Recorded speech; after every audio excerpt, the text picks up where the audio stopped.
Hello guys, welcome back to my YouTube channel. Please do not forget to subscribe to the channel and like the video. Coming up on Sibongile and the Dlaminis on Monday, Njengaye faces Nomfundo with pressing concerns about Mxolisi, only for Peteni to confront Nomfundo about Njengaye.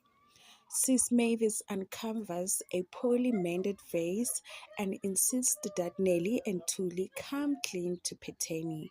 On Tuesday, there is a rage in Sibongile'S souls that not even Gwenzo can come until a valid family member returns.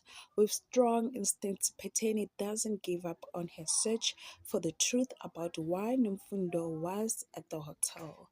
On Wednesday, Njengaye sees red when he finds another man in his house.